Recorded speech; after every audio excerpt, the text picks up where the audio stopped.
자식에게 서운한 마음이 들 때 입 밖으로 튀어나오는 말이 있습니다. 참으려고 해도 참아지지 않고 삼키려고 해도 목구멍에 걸려서 결국 내뱉게 되는 그런 말입니다. 혹시 그런 경험이 있으신가요? 그 말을 하고 나면 속이 시원해질 줄 알았는데 오히려 더 허전해지고 자식의 표정은 굳어지고 집안 공기는 갑자기 무거워집니다. 분명히 틀린 말을 한 것도 아닌데 왜 이렇게 되는 건지 알 수가 없습니다. 사실 그 말들은 나쁜 마음에서 나온 게 아닙니다. 수십 년을 자식 뒷바라지하며 살아온 세월이 있고 그 세월만큼 쌓인 감정이 있기 때문에 나오는 말입니다. 누구보다 자식을 사랑하기 때문에, 누구보다 자식에게 인정받고 싶기 때문에 튀어나오는 말입니다. 그런데 이상한 일이 있습니다. 그렇게 사랑하는 마음으로 한 말인데 자식은 점점 멀어집니다. 전화는 짧아지고 방문은 뜸해지고 대화는 어색해집니다. 현관문 앞에 신발이 놓인 방향을 본 적이 있으신가요? 들어올 때 신발을 벗어두는 방향과 나갈 때 신발을 돌려놓는 방향이 다릅니다. 어떤 말은 자식의 신발을 안쪽으로 향하게 하고 어떤 말은 자식의 신발을 바깥쪽으로 돌려놓습니다. 오늘 이야기할 세 가지 말은 자식의 신발을 바깥쪽으로 돌려놓는 말입니다. 이 세 가지 말의 정체를 알게 되면 왜 그동안 자식과의 대화가 어긋났는지 이해가 되실 겁니다. 그리고 이 말들을 멈추는 순간 자식의 태도가 달라지기 시작합니다. 말 한마디 바꾸는 것만으로 존중받는 부모가 될 수 있습니다. 지금부터 그 세 가지 말이 무엇인지, 그리고 왜 그 말들이 자식을 멀어지게 하는지 천천히 이야기해 드리겠습니다. 영상 시작 전 구독과 좋아요 눌러주세요. 성장하는 시니어가 복잡한 속을 시원하게 풀어드리고 인생이 편안해지는 지혜로 보답하겠습니다. 첫 번째 말은 아마 많은 분들이 한 번쯤 해보셨을 겁니다. 어쩌면 지금도 자주 하고 계실지 모릅니다. 내가 너희 키우느라 얼마나 고생했는데. 이 말입니다. 이 말이 왜 문제가 되는지 의아하실 수 있습니다. 사실이니까요. 정말로 고생했으니까요. 67세 박순자 씨는 두 자녀를 키웠습니다. 남편은 장사를 한다고 집을 비우는 날이 많았고 박순자 씨는 거의 혼자서 아이들을 키웠습니다.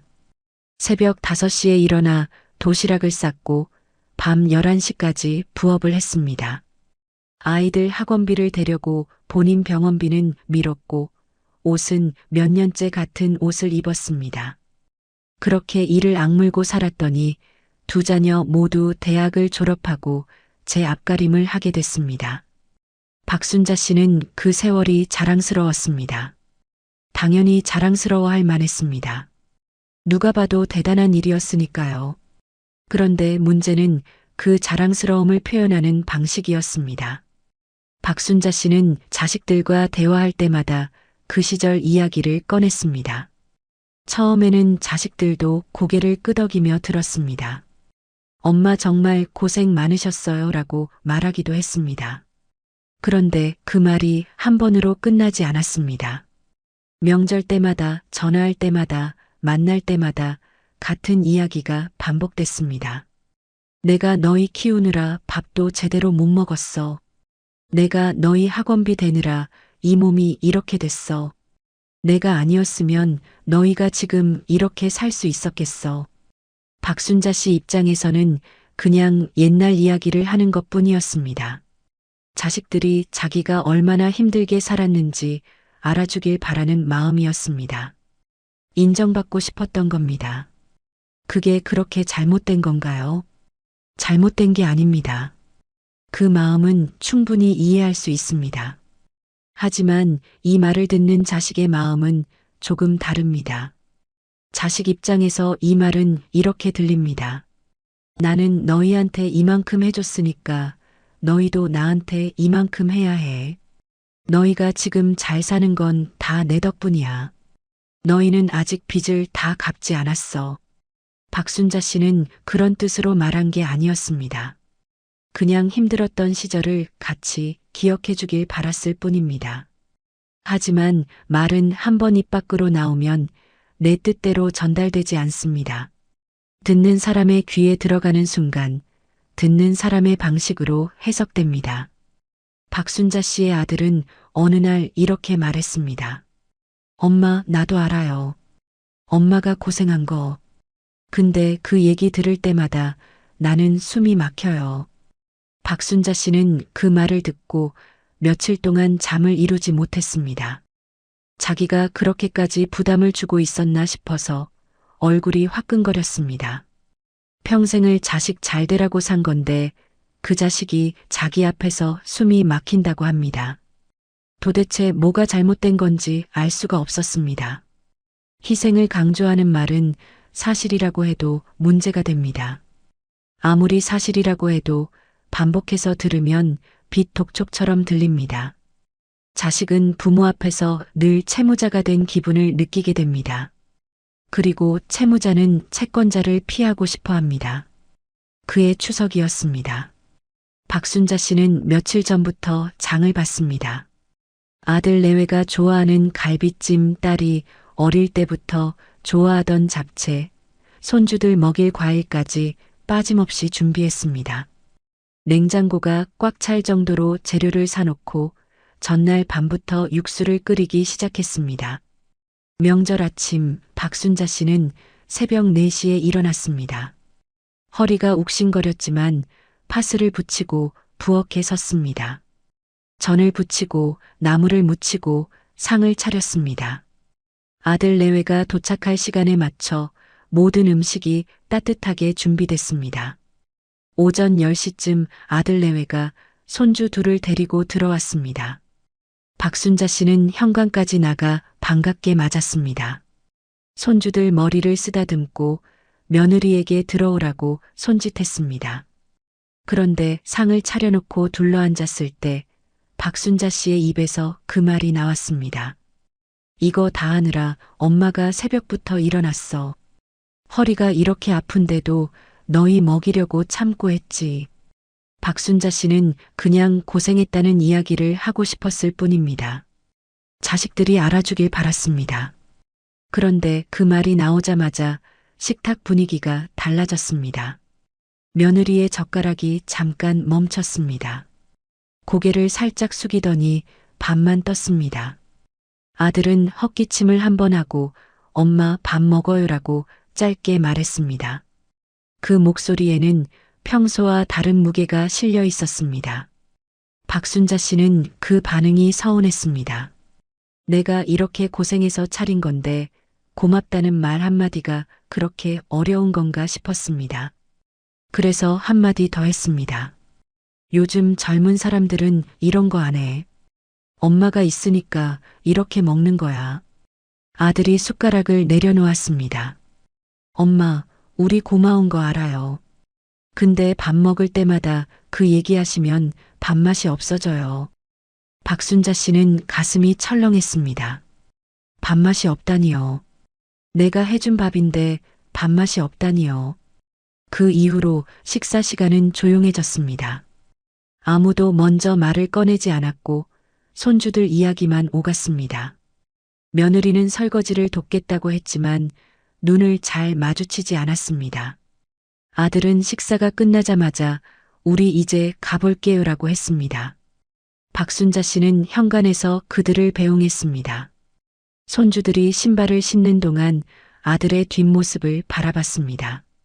예전에는 명절마다 저녁까지 있다 갔는데 요즘은 점심만 먹고 갑니다.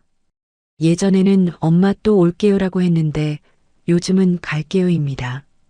그 차이가 박순자 씨의 가슴에 작은 돌멩이처럼 남았습니다. 문이 닫히고 혼자 남은 거실에서 박순자 씨는 한참을 서 있었습니다. 상 위에는 아직 음식이 많이 남아 있었습니다.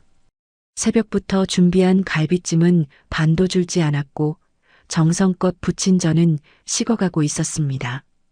박순자 씨는 그제야 생각했습니다. 내가 한 말이 고마움을 느끼게 한 게 아니라 부담을 느끼게 한 건 아닐까? 내가 고생했다고 말할 때마다 자식들은 죄인이 된 기분이었던 건 아닐까? 그날 밤 박순자 씨는 남은 음식을 냉장고에 넣으며 혼잣말을 했습니다.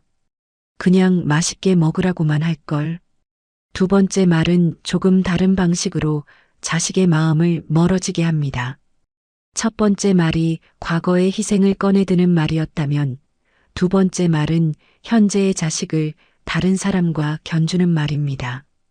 누구네 집 아들은 매달 용돈을 보내던데, 옆집 딸은 일주일에 한 번씩 전화한다던데, 김 사장네 며느리는 시부모님 모시고 여행도 다닌다던데, 이런 말입니다. 혹시 이 말이 익숙하게 느껴지시나요? 71세 이영호 씨는 아들 하나를 뒀습니다. 아들은 서울에서 회사를 다니고 있고 이영호 씨는 지방 소도시에서 혼자 삽니다. 아내는 5년 전에 먼저 세상을 떠났습니다. 그 이후로 이영호 씨는 아들에게 더 많은 기대를 걸게 됐습니다. 아들은 한 달에 한두 번 전화를 합니다.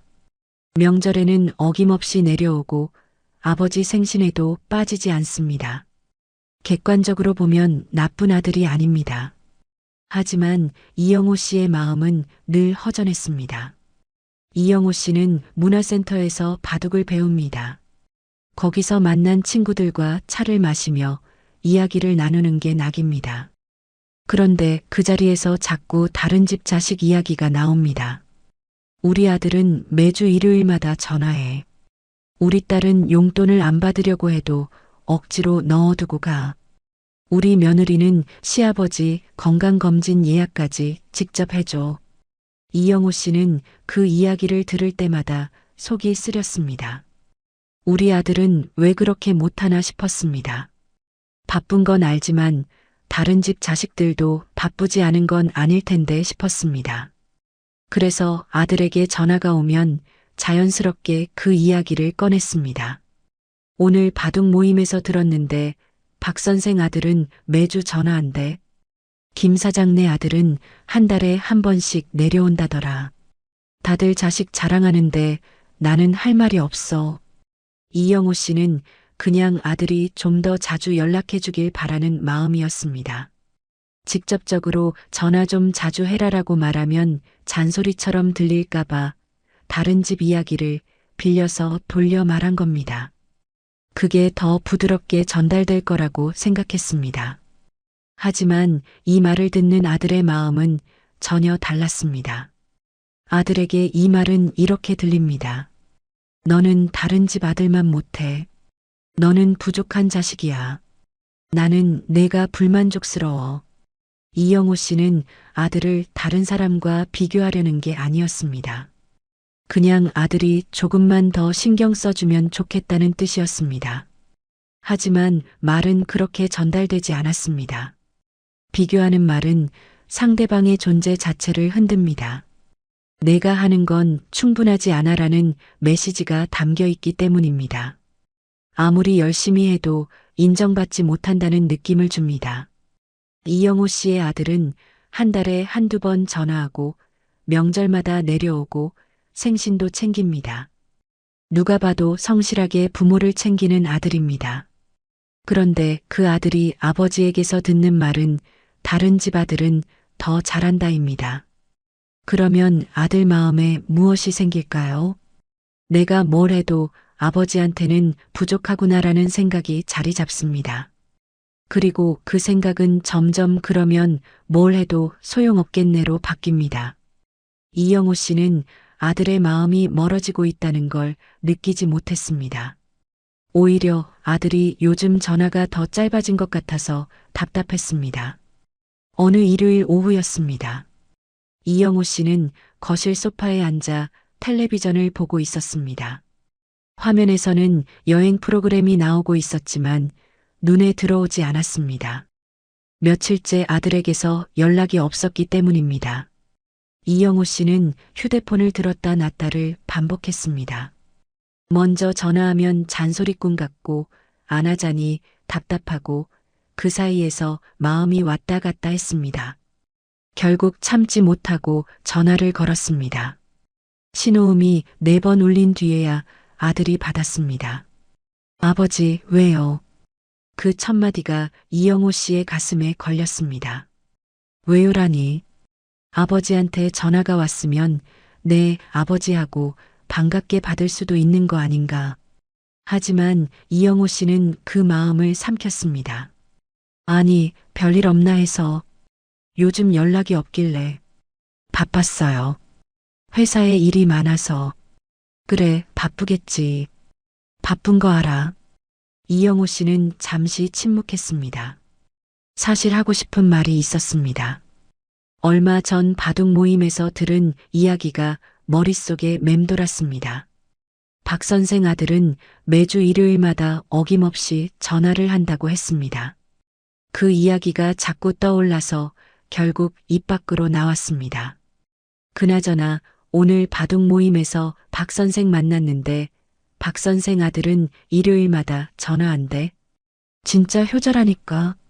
전화기 너머로 한숨 소리가 들렸습니다. 아들이 말했습니다. 아버지, 또 그 얘기예요. 이영호 씨는 당황했습니다. 뭐가 또 그 얘기야? 그냥 하는 말이지. 아버지는 맨날 다른 집 아들 얘기해요. 그거 들을 때마다 저는 뭐가 되는 거예요? 이영호 씨는 할 말을 잃었습니다. 그냥 아들이 좀 더 자주 연락해주면 좋겠다는 뜻이었는데 아들은 전혀 다르게 받아들이고 있었습니다. 나는 그런 뜻으로 한 말이 아니야. 그냥 부러워서 그런 거지. 부러우시면 저한테 직접 말씀하세요. 전화 좀 자주 하라고. 왜 자꾸 다른 사람 얘기를 해요? 아들의 목소리에는 지친 기색이 역력했습니다. 이영호 씨는 변명하고 싶었지만 입이 떨어지지 않았습니다. 나는 그냥 아버지, 저 지금 좀 바빠서요. 나중에 다시 전화할게요. 그렇게 통화가 끊겼습니다. 이영호 씨는 휴대폰을 내려놓고 한참을 멍하니 앉아 있었습니다. 거실에는 텔레비전 소리만 울렸습니다. 그날 이후로 아들에게서 먼저 전화가 오지 않았습니다. 이영호 씨가 전화를 걸면 받기는 했지만 통화 시간은 점점 짧아졌습니다. 예전에는 10분, 20분씩 이야기했는데 요즘은 3분을 넘기기가 어렵습니다. 밥은 먹었어? 네. 회사는 괜찮고? 네, 괜찮아요. 그래, 알았어. 바쁘면 끊어. 네, 끊을게요. 대화가 이렇게 됐습니다. 이영호 씨는 전화를 끊고 나면 허탈했습니다. 아들과 무슨 이야기를 했는지 기억도 나지 않았습니다. 그냥 서로 안부만 확인하고 끝나는 전화가 됐습니다. 이영호 씨는 가끔 생각합니다.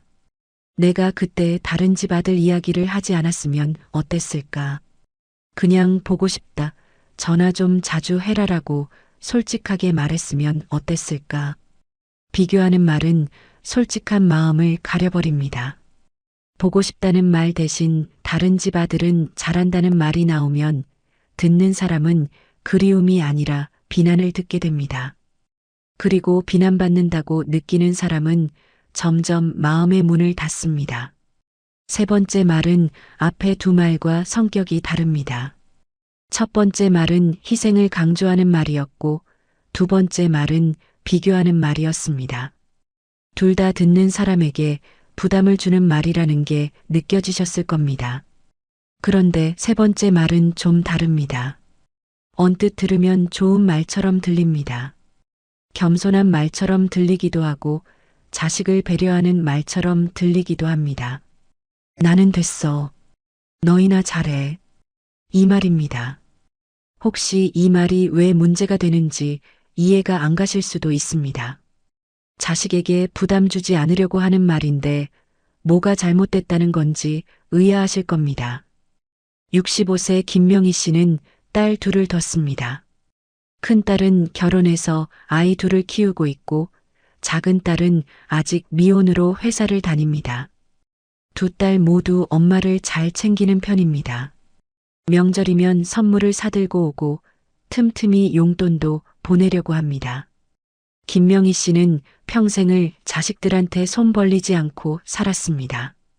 남편이 일찍 떠난 뒤로 혼자서 두 딸을 키웠고 그 과정에서 절대 남에게 의지하지 않았습니다. 식당 일을 하면서 새벽 청소 아르바이트를 하면서 이를 악물고 버텼습니다. 그렇게 살다 보니 누군가에게 뭔가를 받는 게 익숙하지 않았습니다. 그래서 딸들이 뭔가를 해주려고 하면 김명희 씨는 거의 본능적으로 거절했습니다. 엄마, 이번 주말에 맛있는 거 먹으러 가요. 아이고, 됐어. 난 집에서 밥 먹으면 돼. 너희나 가서 맛있는 거 먹어. 엄마, 겨울 외투 하나 사드릴게요. 뭘 또 사? 나는 옷 많아. 너희 돈 아껴서 너희나 잘 써. 엄마, 이번 연휴에 같이 여행 갈래요? 나는 됐어. 늙은이가 따라다니면 불편하지. 너희끼리 가. 김명희 씨는 진심으로 자식들에게 부담 주기 싫었습니다. 자기 때문에 돈 쓰고, 자기 때문에 시간 내고, 자기 때문에 고생하는 게 미안했습니다. 그래서 나는 됐어라는 말이 입에 붙었습니다. 김명희 씨 입장에서 이 말은 배려입니다. 자식들 부담을 덜어주는 말이라고 생각했습니다. 나한테 신경 쓰지 말고 너희 인생 잘 살아라는 뜻이었습니다. 하지만 이 말을 듣는 딸들의 마음은 달랐습니다. 딸들에게 이 말은 이렇게 들립니다. 나는 너희한테 기대하는 거 없어. 나는 너희 도움 필요 없어. 나한테 다가오지 마. 김명희 씨는 거절한 게 아니라 밀어낸 겁니다. 겸손이 아니라 차단이었습니다. 본인은 몰랐지만 딸들은 그렇게 느꼈습니다. 자식이 부모에게 뭔가를 해드리고 싶은 마음은 자연스러운 겁니다. 어릴 때 받은 사랑을 돌려드리고 싶은 마음, 이제는 자기가 부모를 챙기고 싶은 마음, 그게 자식의 효도입니다. 그런데 그 마음을 부모가 계속 거절하면 자식은 어떤 기분이 들까요? 엄마는 나한테 아무것도 바라지 않는구나. 엄마는 나한테 마음을 안 여는구나. 나는 엄마한테 아무것도 해줄 수가 없구나. 딸들은 무력감을 느끼게 됩니다. 그리고 무력감은 점점 거리감으로 바뀝니다. 큰딸이 처음으로 여행을 제안한 건 3년 전이었습니다. 엄마, 이번 가을에 제주도 가요. 비행기표 제가 끊을게요. 김명희 씨는 손사래를 쳤습니다. 아이고, 됐어. 비행기 값이 얼만데. 그 돈으로 애들 학원비나 내. 엄마, 애들 학원비는 따로 있어요. 엄마랑 여행 가고 싶어서 그러는 거예요. 나는 진짜 괜찮아. 제주도는 텔레비전에서 봐도 되잖아. 너희끼리 다녀와. 큰딸의 얼굴에 실망이 스쳤습니다. 하지만 김명희 씨는 그 표정을 보지 못했습니다. 딸이 부담될까봐 빨리 거절하는 데만 집중했기 때문입니다. 그해 겨울, 작은 딸이 패딩 점퍼를 들고 왔습니다. 엄마, 이거 입어봐요. 올겨울 정말 춥대요. 김명희 씨는 포장도 뜯지 않고 밀어냈습니다. 뭘 이런 걸 사왔어. 나는 작년에 산 거 있어. 이거 반품하고 내 옷이나 사. 엄마 작년 패딩 솜이 다 뭉쳤잖아요. 그거 입으면 춥다고요. 안 춥다니까. 난 추위 잘 타는 사람 아니야. 됐어, 가져가. 작은 딸은 한참을 서 있다가 패딩을 다시 가방에 넣었습니다. 그러고는 알았어요라고 짧게 말하고 돌아갔습니다. 그날 작은 딸의 뒷모습이 평소보다 작아 보였지만 김명희 씨는 잘한 거라고 생각했습니다. 다음해 어버이날 두 딸이 함께 찾아왔습니다. 엄마, 오늘 저녁은 밖에서 먹어요. 좋은데 예약해뒀어요. 김명희 씨는 고개를 저었습니다. 밖에서 뭘 먹어? 집에서 해먹지. 나가면 돈만 많이 들고 양도 적어. 엄마, 오늘은 저희가 대접하고 싶어서 그래요. 한 번만 같이 가요. 됐다니까. 너희 돈 아까워서 내가 밥이 안 넘어가. 집에서 라면 끓여 먹자. 두 딸은 서로 눈을 마주쳤습니다. 큰딸이 한숨을 삼키는 게 보였고 작은 딸은 입술을 꾹 다물었습니다. 결국 그날 저녁은 라면이었습니다. 딸들은 라면을 먹으면서 거의 말이 없었습니다. 그 뒤로 딸들의 제안이 줄어들기 시작했습니다. 여행 가자는 말도, 외식하자는 말도, 선물 사드리겠다는 말도 점점 뜸해졌습니다. 김명희 씨는 오히려 마음이 편했습니다. 딸들이 이제 쓸데없이 돈 쓰지 않는구나, 내 말을 알아들었구나 싶었습니다. 그런데 어느 날 큰딸이 조용히 말했습니다. 엄마, 나는 엄마한테 뭘 해드려도 다 거절당하니까 이제 뭘 어떻게 해야 할지 모르겠어. 김명희 씨는 그 말에 멈칫했습니다. 내가 언제 거절했어? 그냥 필요 없다고 한 거지. 그게 거절이에요, 엄마. 우리가 뭘 해드리고 싶어도 엄마가 다 막아버리잖아요. 큰딸의 목소리가 떨렸습니다. 엄마가 우리한테 기대하는 게 없으면 우리는 뭘 해야 되는 거예요? 엄마 옆에 있어도 우리가 할 수 있는 게 아무것도 없어요. 김명희 씨는 그제야 딸의 얼굴을 제대로 바라봤습니다. 딸의 눈가가 붉어져 있었습니다. 그동안 딸이 이런 표정을 한 적이 있었는지 기억이 나지 않았습니다. 아니, 있었는데 못 본 건지도 모릅니다. 김명희 씨는 가슴 한쪽이 서늘해지는 것을 느꼈습니다. 내가 부담을 주지 않으려고 한 말이 딸들의 마음을 막아버린 건가? 내가 겸손하게 거절한다고 생각한 게 딸들한테는 겁으로 느껴진 건가? 나는 됐어라는 말은 자식의 손을 뿌리치는 말이었습니다. 김명희 씨는 그걸 그날 처음 알았습니다. 지금까지 3가지 말을 이야기했습니다. 희생을 강조하는 말, 비교하는 말, 자기를 낮추며 거절하는 말. 이 3가지 말이 왜 문제가 되는지 어느 정도 이해가 되셨을 겁니다. 그런데 여기서 한 가지 더 생각해 볼 것이 있습니다. 이 말들을 듣는 자녀의 마음은 어떨까요? 우리는 보통 내가 왜 그 말을 했는지에 집중하지 상대가 그 말을 어떻게 받아들이는지는 잘 생각하지 않습니다. 자녀의 입장에서 한번 들여다보겠습니다. 박순자 씨의 아들은 명절 때마다 어머니 집에 갑니다. 아내와 아이들을 데리고 선물을 챙기고 긴 시간 운전해서 내려갑니다. 그가 그렇게 하는 이유는 단순합니다. 어머니가 보고 싶어서, 어머니를 기쁘게 해드리고 싶어서입니다. 그런데 도착하자마자 듣는 말이 있습니다. 이거 다 차리느라 엄마가 새벽부터 일어났어. 너희 먹이려고 허리 아픈 것도 참았지. 아들은 젓가락을 들다가 멈춥니다. 고마움보다 먼저 무거운 감정이 가슴을 누릅니다. 내가 와서 어머니가 기뻐하시는 게 아니라 내가 와서 어머니가 고생하신 거구나. 그러면 나는 안 오는 게 나았던 건가? 아들은 그런 생각을 하면서도 내색하지 않습니다. 그냥 네, 감사해요라고 말하고 밥을 먹습니다. 하지만 속으로는 죄인이 된 기분입니다. 어머니 앞에 앉아 있는 것 자체가 빚을 지는 일처럼 느껴집니다. 이영호 씨의 아들은 전화를 받을 때마다 긴장합니다. 아버지 목소리를 들으면 반갑기보다 걱정이 앞섭니다. 오늘은 또 무슨 이야기가 나올까? 또 누구네 집 아들 이야기가 나오면 어떡하지? 예상대로 그 말이 나옵니다. 박 선생 아들은 매주 전화한대. 효자라니까. 아들은 수화기를 잡은 손에 힘이 풀립니다. 자기도 나름대로 열심히 하고 있다고 생각했는데 아버지한테는 그게 보이지 않는 것 같습니다. 아무리 노력해도 다른 집 아들만 못한 자식으로 남는구나 싶습니다. 그래서 점점 전화가 부담스러워집니다. 전화할 때마다 넌 부족해라는 말을 듣는 기분이니까요.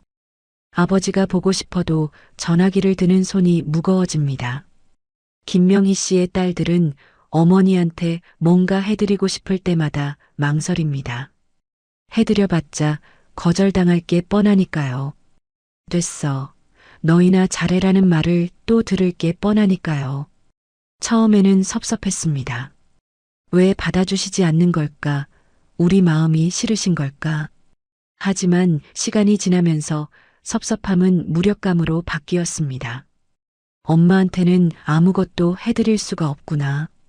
딸들은 어머니 곁에 있어도 할 수 있는 게 없습니다. 밥 사드리자고 해도 안 된다고 하고, 옷 사드리자고 해도 안 된다고 하고, 여행 가자고 해도 안 된다고 합니다. 그러면 딸들은 뭘 하면 될까요? 그냥 옆에 앉아만 있으면 되는 걸까요? 자녀들이 부모한테 뭔가를 해드리고 싶은 건 자연스러운 마음입니다. 그 마음을 계속 거절당하면 자녀는 결국 다가가는 것 자체를 포기하게 됩니다. 세 가지 말에 공통점이 있습니다.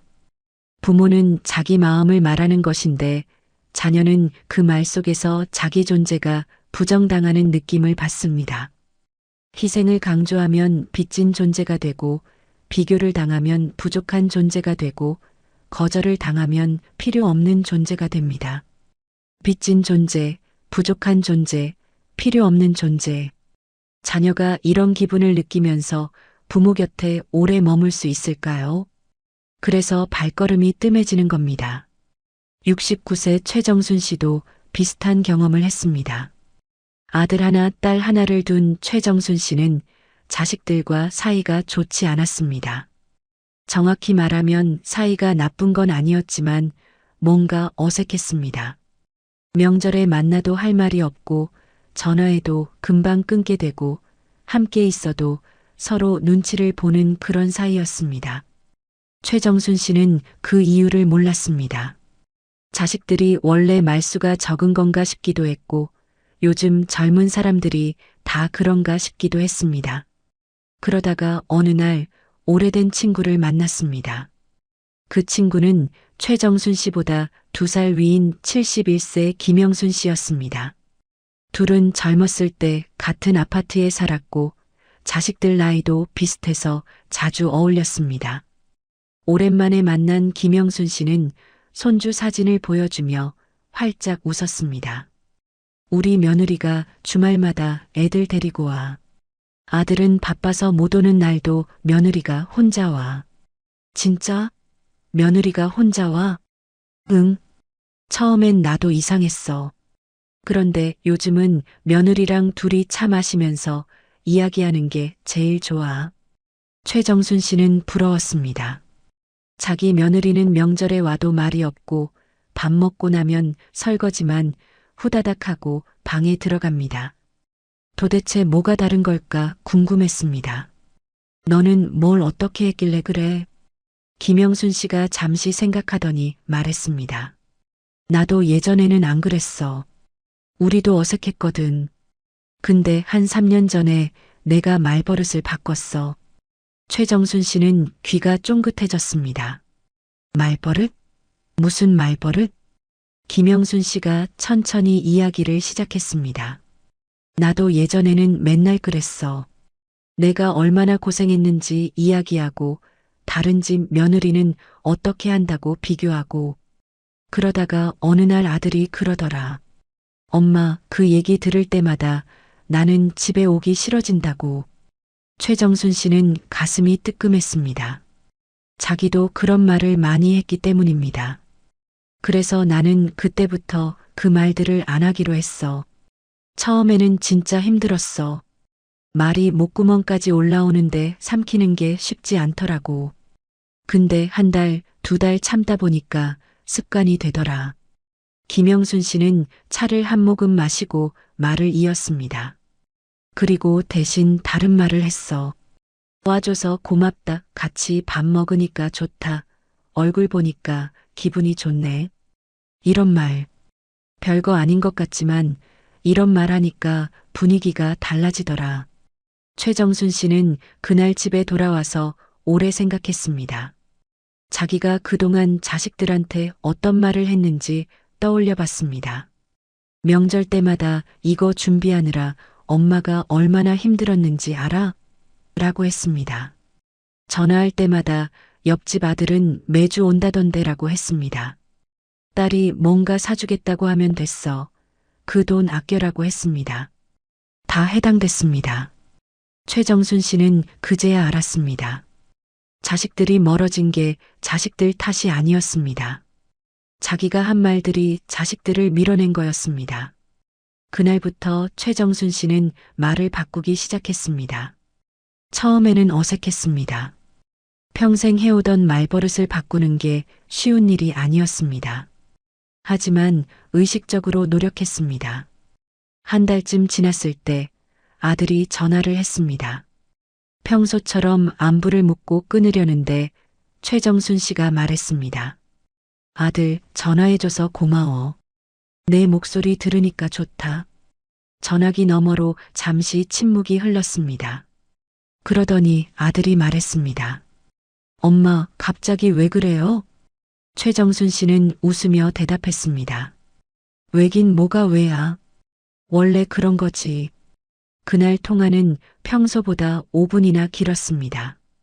그러면 이제 중요한 질문이 남습니다. 그 세 가지 말을 하지 말라는 건 알겠는데 대신 무슨 말을 해야 할까요? 마음속에 있는 말을 다 참기만 하면 답답하지 않을까요? 맞습니다. 참기만 하면 안 됩니다. 참는 게 아니라 바꾸는 겁니다. 같은 마음을 다른 방식으로 표현하는 겁니다. 먼저 희생을 강조하는 말을 생각해 보겠습니다. 내가 너희 키우느라 얼마나 고생했는데 라는 말 대신 무슨 말을 할 수 있을까요? 명절에 음식을 차려놓고 자식들이 왔을 때 이렇게 말해보세요. 같이 밥 먹으니까 좋다. 이 한마디면 됩니다. 새벽부터 일어났다는 말, 허리가 아팠다는 말, 그런 말은 하지 않아도 됩니다. 자식들도 압니다. 이 많은 음식을 누가 준비했는지, 그게 얼마나 힘든 일인지 말하지 않아도 다 압니다. 굳이 말해서 부담을 주는 것보다 가치 있는 이 순간이 좋다고 말하는 게 낫습니다. 그러면 자식들은 죄책감 대신 고마움을 느낍니다. 엄마가 우리랑 같이 있는 걸 좋아하시는구나. 그 느낌이 자식의 발걸음을 가볍게 만듭니다. 두 번째로 비교하는 말을 생각해 보겠습니다. 누구네 집 아들은 매주 전화하던데라는 말 대신 무슨 말을 할 수 있을까요? 솔직하게 말하면 됩니다. 내 목소리 듣고 싶었어. 전화 좀 자주 해라. 이게 진짜 하고 싶은 말 아닙니까? 다른 집 아들이 잘한다는 게 중요한 게 아니라 내 자식 목소리가 듣고 싶은 겁니다. 그러면 그 마음을 그대로 말하면 됩니다. 다른 사람과 비교하면 자식은 방어적이 됩니다. 하지만 내가 보고 싶다고 말하면 자식은 마음이 열립니다. 같은 마음인데 표현만 바꿔도 결과가 완전히 달라집니다. 전화가 왔을 때 이렇게 말해보세요. 전화해줘서 고맙다. 내 목소리 들으니까 기분이 좋네. 이 말을 들은 자식은 어떤 기분이 들까요? 아, 내가 전화하면 아버지가 좋아하시는구나. 그러면 다음에 또 전화하고 싶어집니다. 세 번째로 자기를 낮추며 거절하는 말을 생각해 보겠습니다. 나는 됐어. 너희나 잘해라는 말 대신 무슨 말을 할 수 있을까요? 그냥 받으면 됩니다. 고맙다라고 말하고 받으면 됩니다. 딸이 외투를 사다 주면 고맙다, 따뜻하게 입을게라고 말하면 됩니다. 아들이 밥 사드리겠다고 하면 그래, 같이 가자라고 말하면 됩니다. 자녀가 여행 가자고 하면 좋아, 언제 갈까라고 말하면 됩니다. 이게 부담을 주는 걸까요? 아닙니다. 자녀는 부모에게 뭔가를 해드리고 싶은 겁니다. 그 마음을 받아주는 게 자녀에게 주는 선물입니다.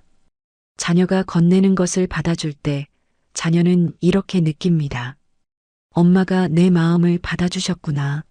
내가 엄마한테 해드릴 수 있는 게 있구나. 그 느낌이 자녀를 부모 곁으로 더 가까이 오게 만듭니다. 부담을 주지 않으려고 거절하는 게 오히려 자녀의 마음을 막습니다. 겸손이 아니라 받아주는 것이 진짜 배려입니다. 최정순 씨는 이 세 가지를 바꾸고 나서 자식들과의 관계가 달라졌다고 했습니다. 말을 바꾼다고 해서 하루아침에 모든 게 달라지지는 않았습니다. 하지만 한 달, 두 달, 석 달이 지나면서 조금씩 변화가 생겼습니다.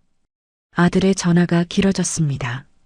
예전에는 3분이면 끊었는데 요즘은 10분, 15분씩 이야기합니다. 딸은 주말에 불쑥 찾아오기도 합니다. 며느리는 명절에 오면 부엌에서 시어머니 옆에 나란히 서서 음식을 준비합니다. 최정순 씨가 한 일은 거창한 게 아니었습니다. 그냥 말 몇 마디를 바꾼 것뿐입니다. 그런데 그 몇 마디가 관계 전체를 바꿔놓았습니다. 오늘 3가지 말을 이야기했습니다. 희생을 강조하는 말, 비교하는 말, 자기를 낮추며 거절하는 말.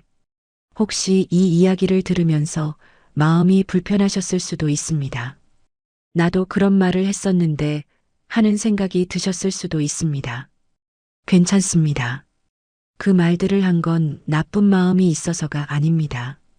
자식을 사랑하니까, 인정받고 싶으니까, 부담 주기 싫으니까 나온 말입니다. 다만 그 마음이 말로 옮겨질 때 다르게 전달된 것뿐입니다. 몰랐던 겁니다. 그 말이 자식에게 어떻게 들리는지 아무도 알려주지 않았습니다. 우리가 어릴 때도 그랬고, 우리 부모님도 그랬고, 그 윗세대도 마찬가지였습니다. 그러니 자책하실 필요 없습니다. 오늘부터 하나씩 바꾸면 됩니다. 한꺼번에 다 바꾸려고 하지 않아도 됩니다.